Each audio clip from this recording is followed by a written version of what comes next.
L'idée, c'est de faire le lien entre le monde de l'aménagement urbain et celui de l'alimentation, en proposant d'intégrer des projets qui sont innovants sur toute ou partie de la chaîne alimentaire au sein de projets d'aménagement urbain ou de nouveaux quartiers à créer.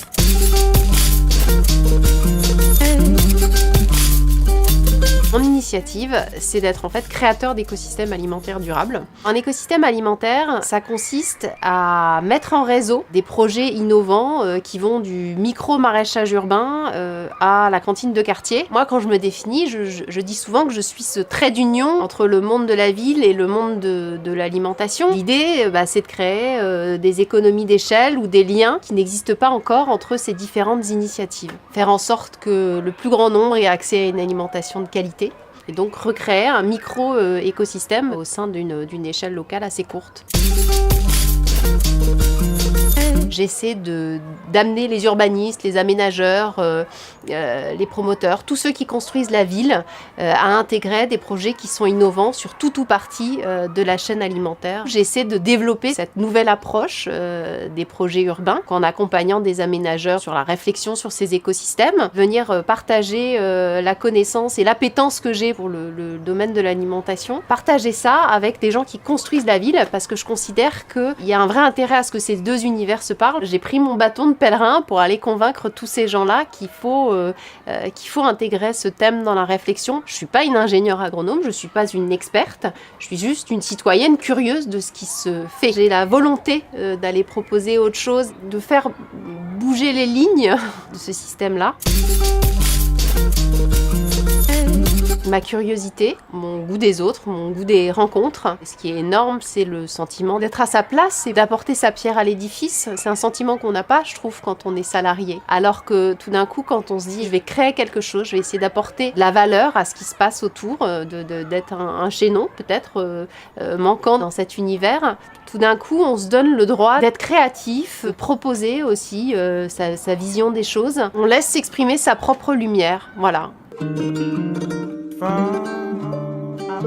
Au fil de mes rencontres, au fil de l'approfondissement de mes connaissances, je développe une vraie colère en fait par rapport à ce que les supermarchés pouvaient proposer aux gens comme nourriture, par rapport à ce que les cantines scolaires peuvent proposer aux enfants comme nourriture. Ça vient d'où cette colère? C'est-à-dire qu'à mesure qu'on développe sa connaissance sur ce que nous proposent les industries agroalimentaires d'un côté, et puis de l'autre sur la façon dont cette industrie traite les gens qui produisent notre nourriture, il y a un vrai sentiment d'injustice et puis de maltraitance en fait. Moi j'appelle ça de la maltraitance, d'aller proposer des plats tout préparés, dont on ne sait pas ce qu'il y a dedans, dont il y a des additifs qui ont parfois des impacts hyper importants sur le comportement et sur la santé des gens. Et j'ai eu envie de faire quelque chose, voilà, de cette émotion. La ville impose une façon de vivre dans sa construction. Elle s'est quand même étendue en grignotant des terres agricoles, des ceintures maraîchères, sans se soucier de savoir quel était l'impact de la disparition de ces terres. En fait, les urbanistes sont très peu sensibilisés à ces sujets-là. Finalement, les interpeller sur la valeur de la terre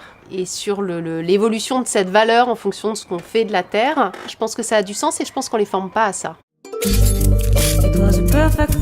Ce qui est assez frustrant dans mon action, c'est qu'en fait, le temps de la ville est un temps très long.